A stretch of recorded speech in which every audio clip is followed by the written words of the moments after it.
प्रभु ने जब जब अवतार धारण किए हैं तब तब संसार का उद्धार किए हैं। संसारी लोगों को ज्ञान ही दिए हैं, लोगों को सत्कर्म करने का ज्ञान दिए हैं। संत सज्जन ऋषि मुनि और साधु पंडितों का सम्मान करने को कहे हैं। ये सब जीवन के मूल चक्र हैं। संत हमारे जीवन में भी हमारे जीवन का एक चक्र है। सज्जन बनना हमारे ही जीवन का एक चक्र है। ऋषि मुनि बनना हमारे ही जीवन का एक चक्र है। साधु और पंडित बनना हमारे जीवन का ही एक चक्र है। चक्र प्रभु बनाए हैं। हमारे जीवन के जितने भी चक्र हैं सभी चक्रों का निर्धारण प्रभु किए हैं। इन सब का सम्मान करिए। ये सब जीवन का आधार हैं। इन सब की गिनती सत्पुरुषों में आती है। ये सब एक तरह से हमारी सारी ज़रूरतों को पूरा करवाते हैं या करते हैं। इनका देवताओं से और ब्रह्म से मिलना लगा रहता है। हम सब बहुत भाग्यशाली हैं कि इनकी छत्र छाया सदैव हम पर बनी रहती है। इनका पहचान तो पहले भी बता दिया हूँ। एक बार और एक शब्द में बताना चाहता हूँ। ये किसी से कुछ भी मांगते नहीं हैं, अलबत्ता सबको देते हैं। अगर इनके पास नहीं है तो ये देवताओं और ब्रह्म से पूरा कराते हैं। ब्रह्म का मतलब है ब्रह्मा विष्णु महेश, यही ब्रह्म है। इनसे बड़ा कोई नहीं है। एक है इन सब से बढ़कर, लेकिन किसी को उनके पास जाने की आवश्यकता ही नहीं पड़ती, क्योंकि ये सब संपूर्ण मतलब संत जन का जितना भी ज़रूरत है, समाज के लिए जितनी ज़रूरत है, जितनी आवश्यकता की ज़रूरत है, वो सब पूरा यही करा देते हैं। तो आगे बढ़ने की ज़रूरत ही नहीं है। उनके पास जाने की आवश्यकता ही नहीं है। जो सृष्टि को रचे हैं, जो सृष्टि के पालनहार हैं, बिना मांगे ही देते हैं। वो हमेशा सर्वदा देते ही रहते हैं। वो सब पर कृपा करते हैं। देवताओं को भी देते हैं। मतलब सृष्टि बनाए हैं तो सृष्टि में जो भी हैं सबको वो प्रदान करते हैं। इसी धरा में अवतार लिए हैं देवता लोग, इसी धरा में अवतार लिए हैं दानव लोग, इसी धरा में अवतार लिए हैं मानव। जितने महापुरुष हैं सबका अवतार इसी धरा में हुआ है और सबके जाने का रास्ता भी इसी धरा में ही है। बद्रीनाथ, केदारनाथ, गंगा सागर, रामेश्वरम, इन्हीं रास्तों से प्रभु आते हैं और इन्हीं ही रास्तों से प्रभु जाते हैं। इसी धरा में से सबका तर्पण होगा। शरीर के साथ कोई इस धरा में नहीं आया है और शरीर के साथ कोई जाएगा भी नहीं। जो जैसे आया है वैसे ही जाएगा। इतनी सुंदर धरा है यह। यहाँ पर हर प्रकार के कंदमूल फल उगा सकते हैं, जिन्हें अग्नि में बिना जलाए मतलब बिना अग्नि के सहारे के भोजन प्राप्त हो सकता है।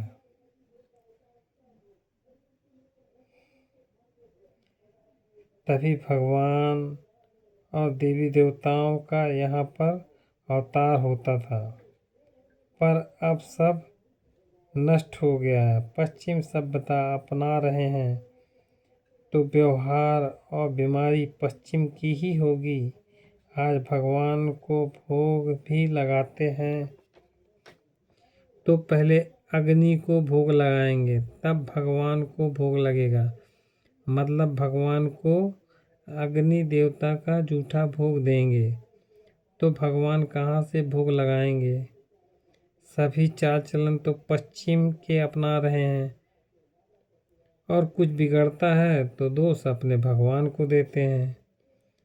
अग्नि से पका हुआ भोजन ग्रहण करना बंद कीजिए। कंदमूल, पेड़ों के पके हुए फलों को ग्रहण कीजिए।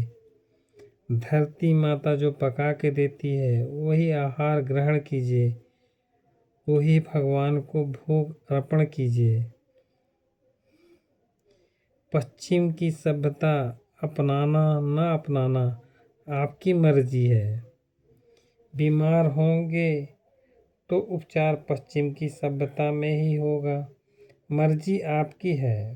पश्चिम की सभ्यता अपनाएंगे तो पश्चिम की बीमारी भी आएगी, तो उपचार भी पश्चिम में ही होगा। आप तो किसी को भी दोषी बना सकते हैं, भगवान क्या है।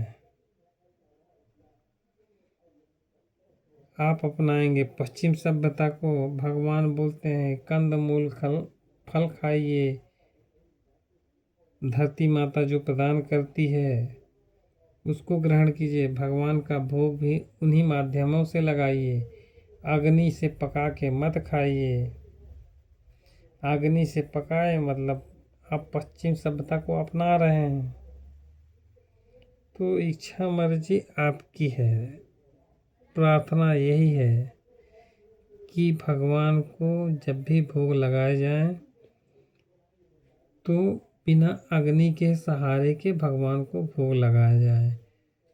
कंदमूल, फल, यही सब भोग लगाने के योग्य हैं, न कि आप हलवा बनाइए, पूड़ी बनाइए। अग्नि के माध्यम से बना रहे हैं, अग्नि के माध्यम से बना रहे हैं तो सबसे पहले भोग तो अग्नि को लगेगा, अग्नि देवता को। फिर उनके बाद ही आप किसी को भोग लगाएंगे।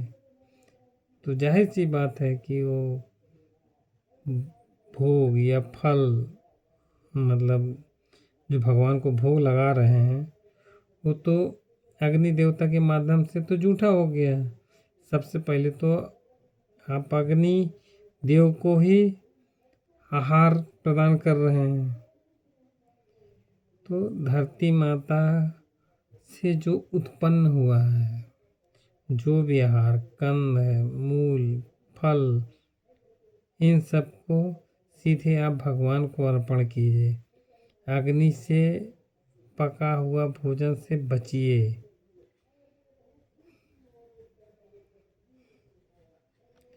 अपने राजा के समर्थन में रहिए और राजा आपके समर्थन में रहेंगे। अपने इतिहास से ही सीखिए। हम सब के आगे ये और आज अपनी निर्भरता को छोड़कर पश्चिम पर निर्भर हो गए हैं। सबसे धनी हम, ये सबसे ज्ञानी हम थे, सबसे आगे हम थे।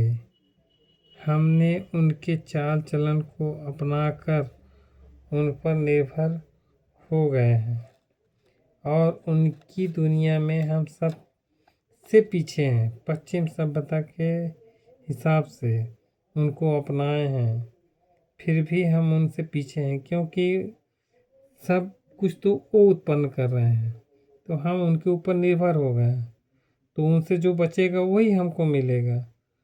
इस कारण से हम सबसे पीछे हैं और अपनी सभ्यता को छोड़कर हम पीछे हो गए हैं। अभी भी कुछ नहीं बिगड़ा है। अपनी सभ्यता में लौट आइए, जीवन फिर से सुखमय हो जाएगा।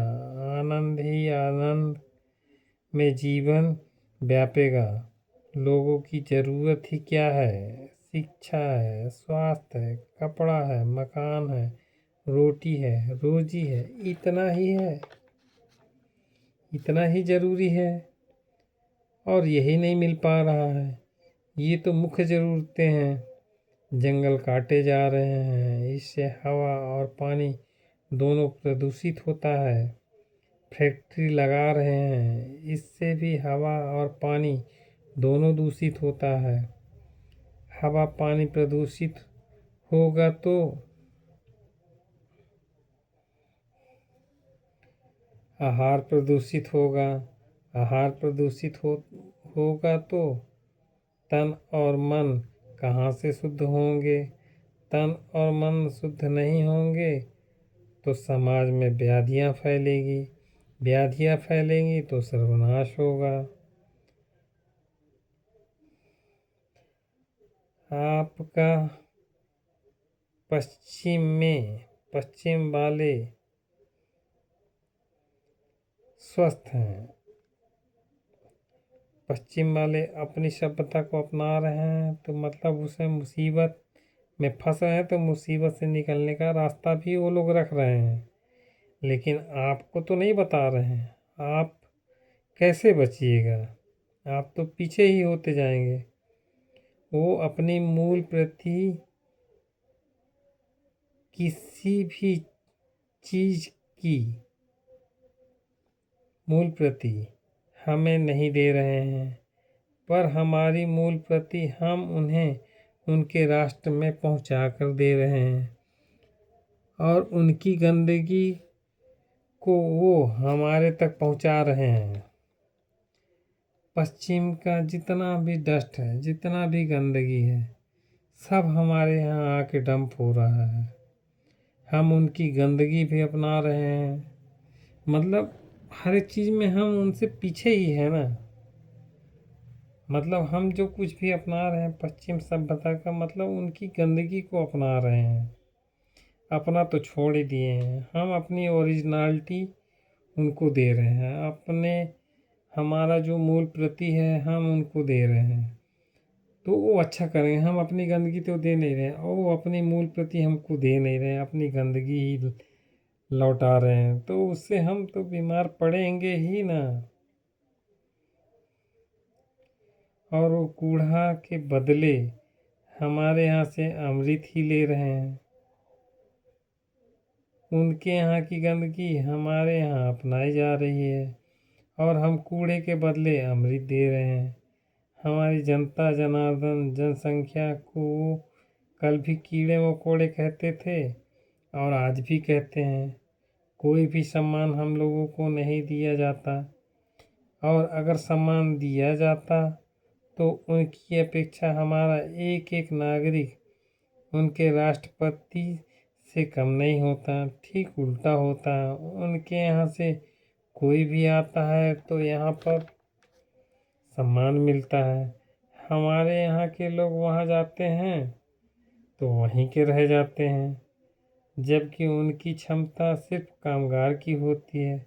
मतलब वहाँ सब कुछ व्यवस्था ठीक दे रहे हैं, हमारे यहाँ की व्यवस्था के अनुसार वहाँ के हिसाब से वो लोग ढल चुके हैं, इसलिए वो लोग वहाँ ही रहना पसंद करते हैं। हम यहाँ अपनी संस्कृति भूल कर आपस में ही एक दूसरे की बुराई कर रहे हैं। क्या हम सब का मत या मन एक होगा? क्या हमारा राष्ट्र स्वर्ग से सुंदर होगा? तो कैसे बच्चों को शिक्षा स्वास्थ्य तक नहीं मिल पा रहा है? हमारे बच्चों को हम सब मिलकर गलत रास्ते में भेज रहे हैं। उनके लिए सम्मान के योग्य कोई भी कार्य नहीं कर रहे हैं। सब साथ होइए, सब एक मन बनाइए, सबका सम्मान कीजिए। भगवान सबको बराबर अधिकार दिए हैं। द्वेष की भावना छोड़िए। राजा जो कहे अब वैसा ही कीजिए। प्रजा की ज़रूरतों को पूरा करना राजा का काम होता है। सभी को सम्मान मिले वो राजा का काम होता है।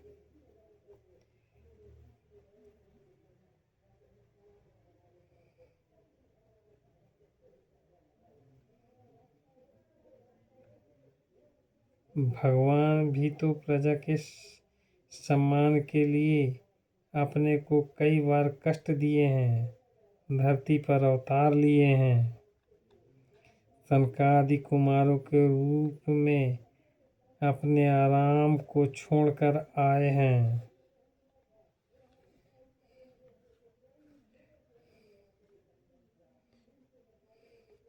प्रजा वत्सल, भक्त वत्सल हैं भगवान। इस अवतार में वैराग्य और ज्ञान का उपदेश दिए हैं।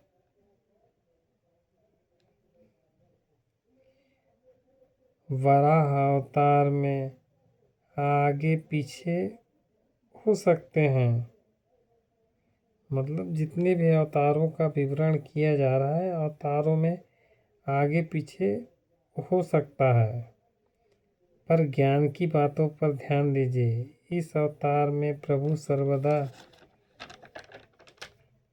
दूसरों की रक्षा करना सिखाए हैं, पृथ्वी को रसातल से बचाकर लाए हैं वराह अवतार में। फिर नारद जी का अवतार हुआ है। नारद जी के अवतार में भक्ति का प्रचार किए हैं, भगवान की भक्ति कैसे की जाती है, भक्ति के क्या गुण हैं, भगवान को भक्त कैसे प्यारे लगेंगे, मीठी वाणी बोलना, मृदुल भाव सबके साथ रखना, व्यवहार शांत रखना, बिना बुलाए ही भक्त के पास आना। भगवान की भक्ति में इतनी शक्ति है, वो नारद जी ही बताए हैं। जितनी प्रकार की भक्ति है वो तो भगवान से नारद ही बताए हैं। श्रीमन नारायण का जाप करना मतलब हर शब्द के अंत में नारायण नाम का उच्चारण करना। अच्छा हो बुरा हो सब नारायण ही देखेंगे।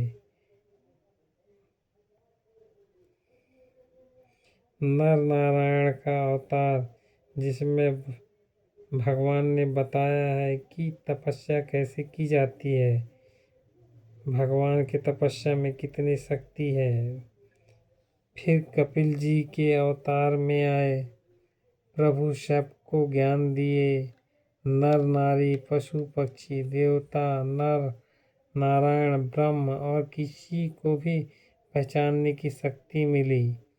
अपनी इंद्रियों का भी ज्ञान हुआ, शक्तियों का ज्ञान हुआ है, सबको संभालने और सम्मान करने का ज्ञान हुआ। भगवान दत्तात्रेय आए, उन्होंने हमारे अंतर आत्मा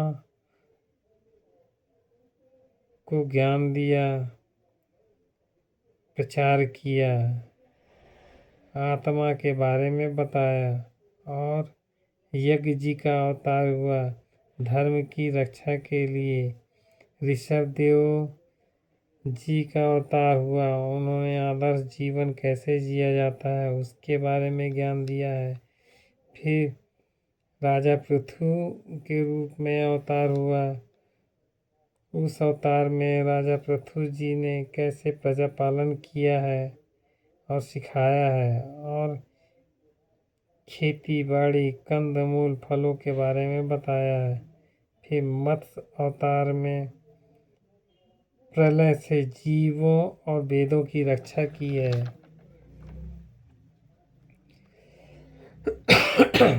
कच्छप अवतार में समुद्र मंथन में सहयोग किए हैं।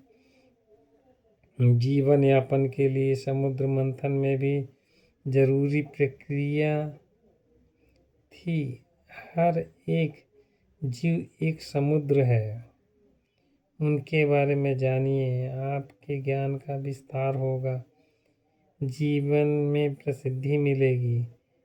धन्वंतरी अवतार में आयुर्वेद के बारे में बताए हैं, रोगों से मुक्त होने की कला बताए हैं, और अमृत कलश भी रखे हुए हैं जिससे अमृत की बरसात होती है। और ये अमृत संत साधु ऋषि मुनि ज्ञानी लोग ही इस वर्षा का स्नान कर पाते हैं। मतलब अमृत की जब वर्षा होती है तो हमारे जो चक्र हैं, हम इन सब चक्रों में हमको कहीं ना कहीं शामिल होना है। संत, साधु, ऋषि, मुनि, पंडित, ज्ञानी,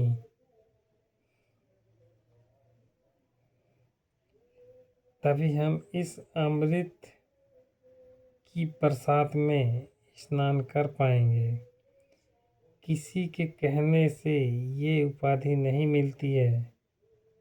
ये तो आत्मा से आत्मा का संगम है। बाकी इस रूप में ढोंगी बहुत घूम रहे हैं, ये अकेले ही हैं। एक एक से मिलते हैं, भीड़ में ये नहीं मिलेंगे। लेकिन आपको ज़रूरत होगा तो भीड़ से निकलकर स्वयं आपको मिलने आएंगे। आपकी तकलीफ को दूर करेंगे और चले जाएंगे। आप पहचान नहीं पाएंगे। संत, सज्जन, पंडित, ज्ञानी, ब्राह्मण, ब्रह्म, महापुरुष, ऋषि, मुनि किसी भी रूप में आएंगे। एक तो ये भीड़ में नहीं रहते हैं। अलबत्ता भीड़ में अगर आप हैं, आपको ज़रूरत है, तो उस भीड़ से निकलकर आपके पास आएंगे, आपका सहयोग करेंगे और निकल जाएंगे। उस समय तक तो आप पहचान भी नहीं पाएंगे। जब वो विपदा हट जाएगी तब तक तो वो भी चले जाएंगे। उसके बाद आपका मन शांत होगा, तब जाके आप पहचानेंगे कैसे अचरज हुआ। तो ये सब भगवान की ही लीला, मोहिनी रूप धारण किए हैं, देवताओं को अमृत दिए हैं, प्रभु की माया का ही एक रूप है। नरसिंह भगवान का अवतार लिए हैं, हिरण्यकश्यप को मारे हैं, प्रहलाद जी को संवारे हैं।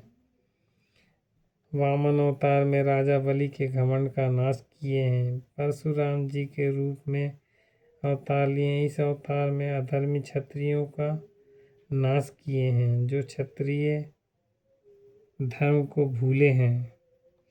वेद व्यास जी के रूप में अवतार लिए हैं, जो वेदों का विभाजन कर पुराणों की रचना किए हैं। किस वेद को कब और कैसे पढ़ना चाहिए। राम जी का अवतार हुआ, धर्म की रक्षा किए हैं, रावण का वध किए हैं, जीने का तरीका बताए हैं। बलराम जी का अवतार हुआ, धर्म की रक्षा किए हैं, सामाजिक धर्म का पालन किए हैं। श्री कृष्ण के रूप में अवतार लिए हैं, धर्म की रक्षा किए हैं और गीता का उपदेश दिए हैं। बुद्ध के रूप में अवतार लिए हैं, जिसमें अहिंसा का उपदेश दिए हैं और करुणा का संदेश दिए हैं। प्रभु श्री राम जी का अवतार राजा दशरथ जी की यहाँ ही क्यों हुआ और किसी राजा के यहाँ क्यों नहीं हुआ। राजा दशरथ धरती में मात्र अकेले ऐसे राजा थे जिनकी प्रतिष्ठा तीनों लोकों में प्रसिद्ध थी और धरती और अन्य लोकों को भी अपने बस में कर रखे थे। उनकी इच्छा के बगैर किसी भी लोक में कोई भी कुछ भी करने की हिम्मत नहीं करता था। वो जो चाहते थे वैसा ही होता था। वे बहुत प्रतापी राजा थे, उनका बहुत सम्मान था, भागवत प्रेमी थे। भगवान तो भगवान है, भगवान अपने भक्तों का अपमान कैसे कर सकते थे। किसी और के यहाँ जन्म लेते, फिर दशरथ जी से युद्ध करते राजा होने के नाते, और उनको वनवास भी नहीं होता। इधर उधर युद्ध में समय बीत जाता, रावण का कुछ नहीं हो पाता। दशरथ जी के यहाँ अवतार लिए हैं, चक्रवर्ती सम्राट थे राजा दशरथ।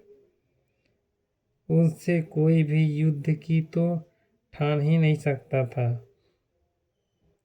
वो समय बच गया। राजा दशरथ जी का स्वर्गवास होना तय था। तभी रावण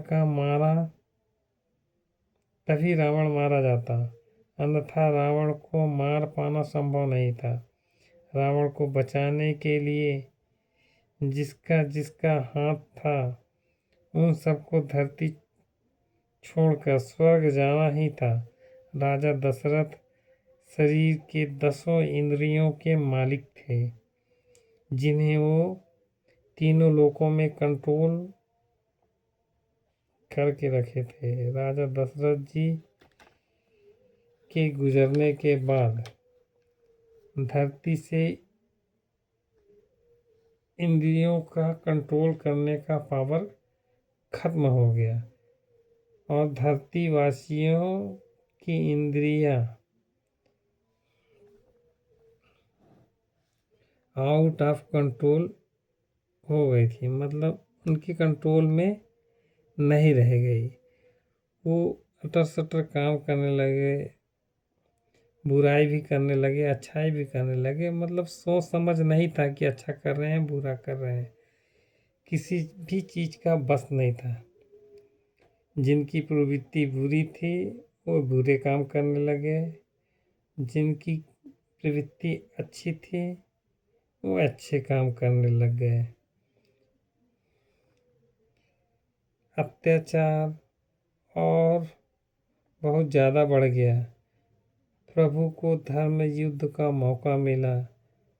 प्रभु को राजा दशरथ जी के यहाँ अवतार लेना था, कारण यही था। बाकी और भी कारण, पिछले जन्म तपस्या किए थे, संतान के रूप में भगवान को ही मांगे थे, और भी कारण था। बहुत सारे कारण हैं प्रभु का अवतार लेना या जन्म लेना राजा दशरथ जी के यहाँ।